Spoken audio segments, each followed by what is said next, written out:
They still chose to convict a dying woman. Do you have any idea of the suffering you have caused?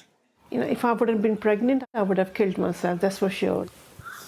Voices of the post office scandal over the years. At the time, I felt I was being crushed and ground into the floor.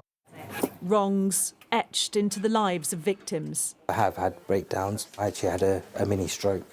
Now, finally, conclusions about to be published for part 1 of the long-awaited public inquiry. They still don't have any idea of the heartache and the trauma. On Redress. There is only one priority in all of this, and that's, as I say, get the money out to the victims now. And the suffering the last 2 decades have brought. They're responsible for taking away what little time we had left. And the years that we've lost can never be handed back. Nearly a third of Jo's life's been dominated by the post office scandal.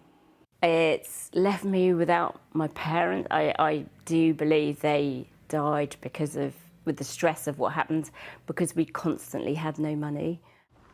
Mrs. Hamilton, what exactly are you doing in my court? I don't know, sir.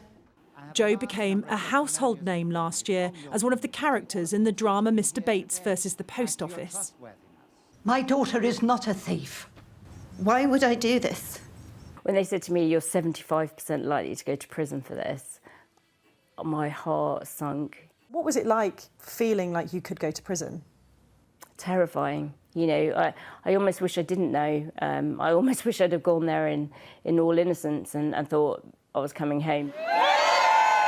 Her conviction was overturned after the High Court ruled evidence from the Post Office IT system Horizon was unreliable. They told me I was the only one it had ever happened to, but yeah, it just proves everything we've been saying over the years was completely and utterly true. And while Jo's redress claim was settled last year, thousands still wait.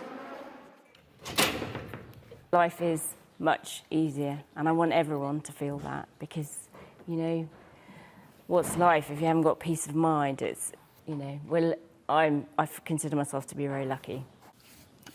So, Jo, I suppose with the horses, that they've come through it all with you, in a way. I don't know what I'd have done without them. Phase 1 of the inquiry on the scandal's human impact and compensation is due tomorrow. Jo hopes the report will recommend significant changes to redress schemes. Take it off the government completely.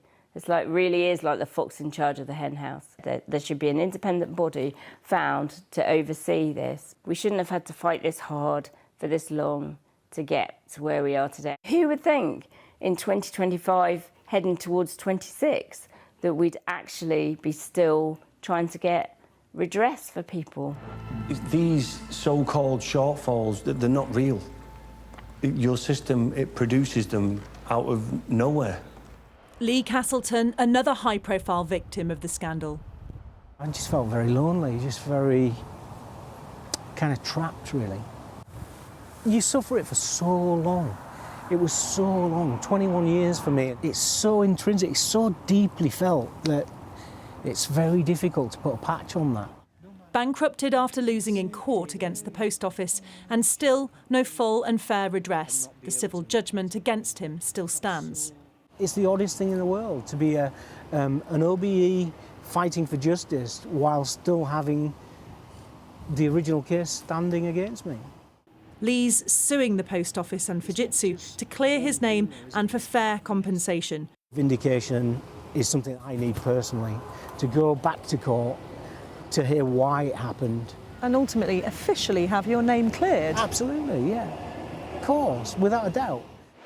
This first report, victims and lawyers hope, will be a step towards closure for this scandal.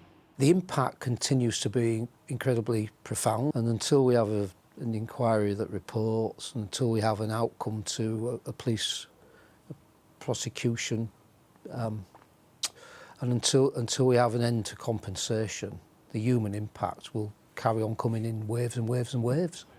The government say they've quadrupled the total amount paid to victims, with more than £1 billion paid to thousands. A scandal that will never be forgotten. Do you think there should be accountability, and if people have committed crimes, they should face the same justice system that we did? And that remains far from over for so many. Adele Robinson, Sky News.